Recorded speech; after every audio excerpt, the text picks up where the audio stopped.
Thanks for tuning into Heirs TV. The fastest, they left out ahead of him. So he walked out on the water, and they saw him. It's a ghost. Jesus said, no, it's just me. And Peter said, but if it's you, then bid me to come out on the water.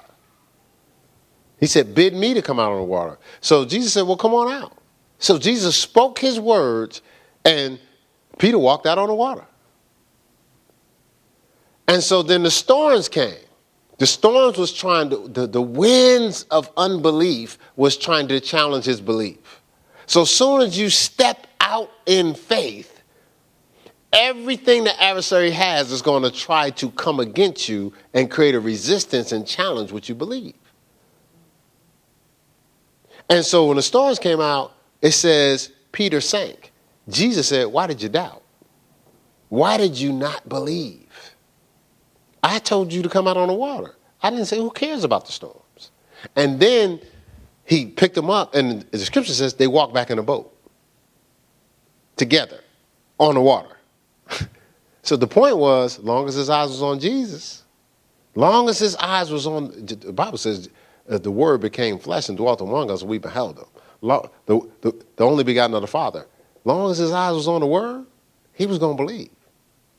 If your eyes are on the world, you're tempted to be in unbelief. Because the world will always present to you circumstance, worst case scenarios. I don't know. Why would you want to do that? I was sharing the testimony of when I talking to an athlete when it was time for us to come out here. And so the guy was like, okay, you going to North Carolina? Is there a building out there? I said, oh, no, it's no building. You guys got a bunch of people you going out there with? Nah. You got like resources set up? Keith, man, listen, man, I care about you. And the person genuinely cared. So they wasn't tripping. They was just like, this makes absolutely no sense. Which, of course, it wouldn't because God told us to do it. So this person's reacting. It's not like they were praying for, 20 years. It's like, well, I was praying too, bro. And God didn't tell me you're supposed to be going anywhere. But they were actually genuinely caring. But they were, to them, based on how it looked, man, that's not the move, man. Don't know you. Look, you set up here. Stay here. This would be set up. It might be a little controversy, but hey, you have a bunch of people. But our thought is we would rather be uncomfortable with God than comfortable without him. See, keep your eyes on Jesus. Keep your eyes on what God says. And expect there's going to be some resistance. Stop saying to yourself, well, every time I say I got to do the right thing, something happened. Duh. You were hanging with the devil. Now you're trying to leave camp.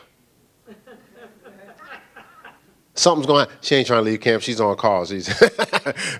Right. So now you're trying to leave camp, and you trying to leave camp. Something's going to happen. Right? Because there's going to be a level of resistance trying to stop you from what God is telling you to do. You understand what I'm saying? So expect it. Almost like, seriously, I'm supposed to change my mind or something?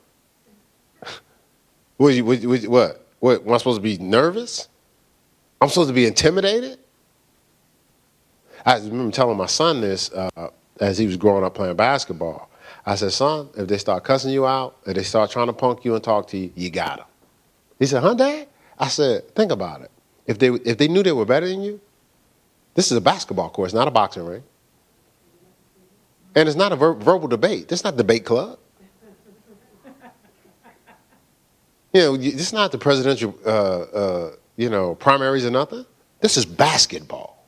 I said, so somebody using anything besides basketball, they scared of you. I said, you got them. I said, if you want, you can talk to them. Be like, yeah, Make them think. They tricking you. I said, then destroy them. Because I used to do it. I used to be like, yeah. I was like, yeah, I hear what you're saying. Mm-hmm. And the whole time I'm saying, next time I get the ball, I'm going to back you down, probably bow you in your neck. I know y'all probably think that's not Christian-like, right? It's true. It happened to me, so I just figured I'd pass the baton. The guy I was coming up with is this phenomenal basketball player. And so I'm coming to the game, so I'm finally in the league. You know, I'm with the big boys. So we show up at the game at the same time because it was cool to be late for the game if you was like a major player on the team. So we running late, knowing that as soon as we get there, we're going to get right in the game. So we both come to go to the scores table together. He's talking to me the whole time. It's like, yo, he's talking to me like, you know, this guy's talking to me like I'm with him. And so we both come to the scores table. We both get in the game. They have the ball. They throw the ball to him. He backs me down, bows me in my jaw, and scores. And I was like, but like, we were just talking. Like, we cool, right? Like, but we buddies, right? No. We was holding a conversation so he could lull me to sleep.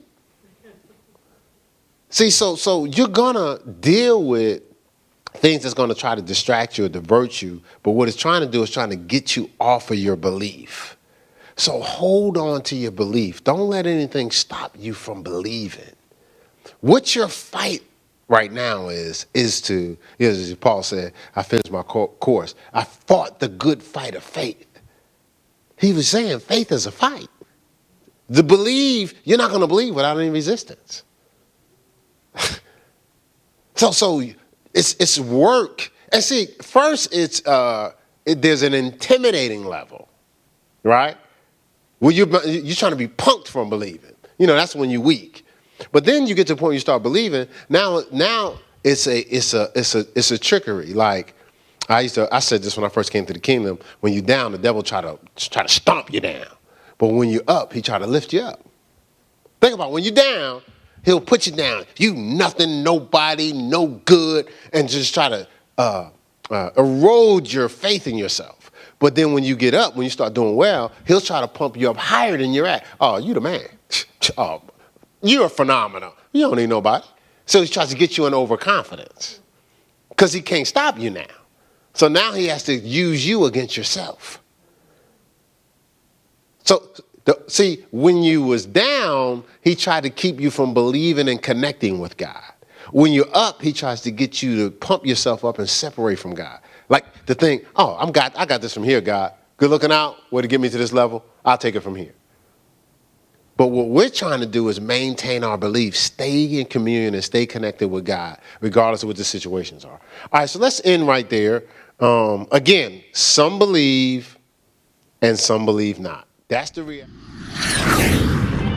Thanks for tuning into Heirs TV.